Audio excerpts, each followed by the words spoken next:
Hello there, I'm Nibera, a full-time freelance artist who learned to balance my creative business and well-being the hard way. Freelancing almost cost me everything, and I can't believe I'm sharing this story online. When I was a kid, I really enjoyed creating stuff. I loved to draw, paint, collage, and even do silly stuff like making soups from flowers and designing homes for snails and ants. Later on, I discovered photography and fell in love with it.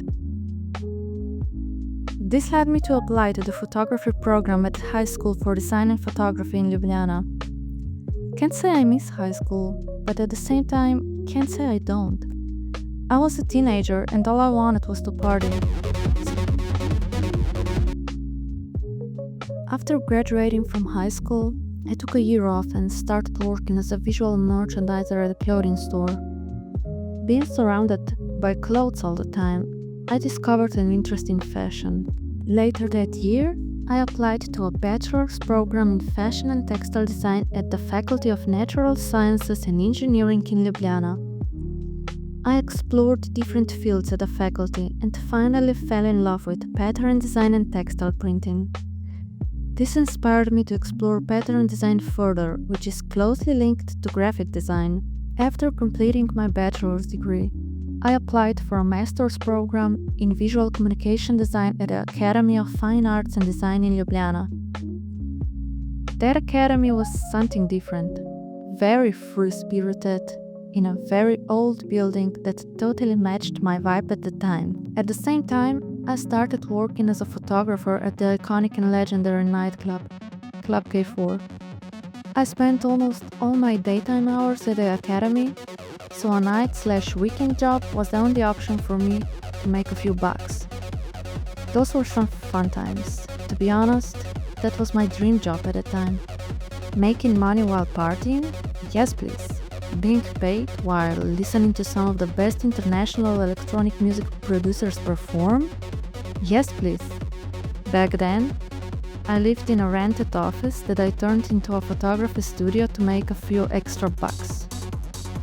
That office had no shower and no kitchen, but that's a story for another time. I completed my master's degree just a month before 2020. And well, we all know what happened in 2020. I was excited, thinking I'd land a good paying job, start making some real money, and finally see my education pay off. Maybe even move out of the office and into a real home, an apartment maybe? Not so fast. Just a month or two after my graduation, the lockdown was announced.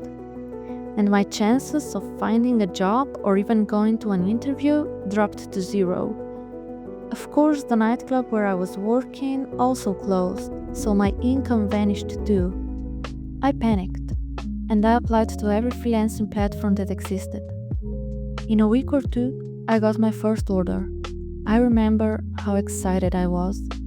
When I completed that first order and when the money actually landed in my bank account, a whole new universe opened up to me. I realized that earning money online is not just an illusion. It can actually become my reality. I went all in with freelancing and earned my first 1,000 euros online. After that milestone, I knew this could potentially become my main source of income. Very soon after that, I moved out of the office and rented a real studio apartment with an actual kitchen and bathroom with a shower. What a luxury! But the rent was twice as high as the office, so I entered full survival mode. My days were just about work. I had zero work-life balance and was behind my computer for 12 hours a day or more. I really gave it my all. I hustled. I grinded. I embraced the hard because I knew the beginning is always the toughest, and things would get easier with time. I completed over 400 orders on Fiverr. That was great, but my body was not happy. Not moving much, sitting in front of the computer for 12 hours daily, eating only once a day after completing all the work-related stuff. I was seriously putting work first and neglecting my well-being. In the 4th year of my freelancing career, health problems started to show up. I had so many scary symptoms. I remember being scared to death. It started with extreme fatigue, where I felt sluggish all day long.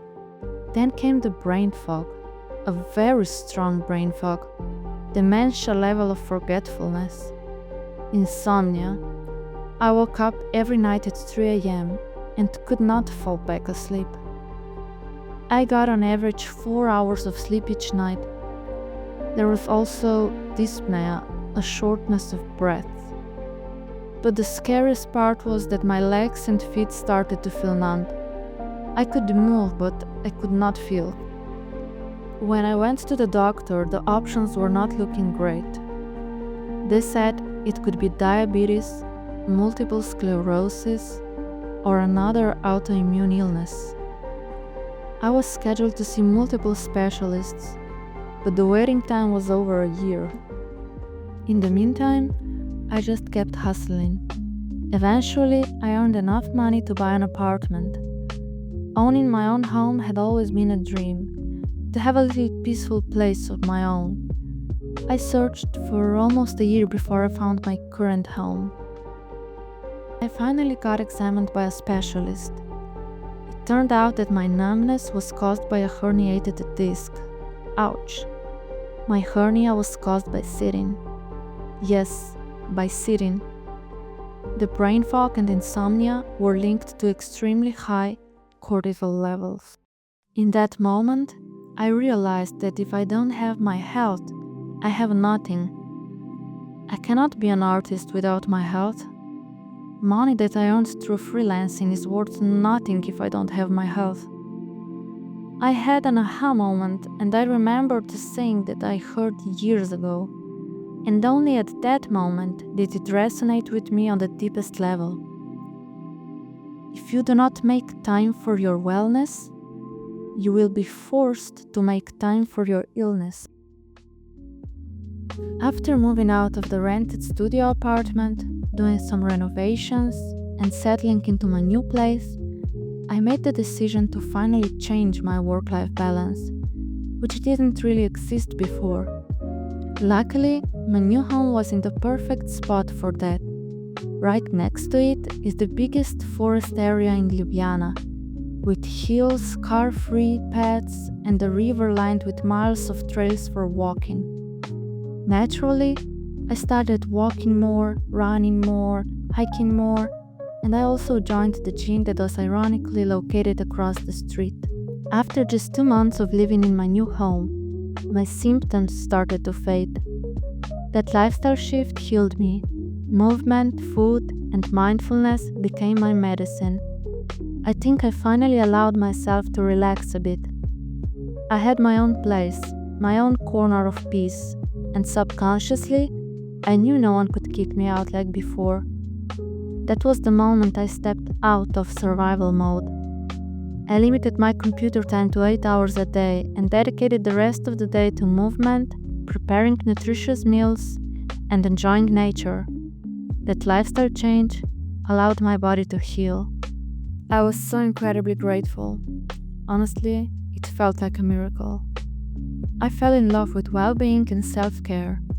And here I am now, balancing my freelancing art business with well-being.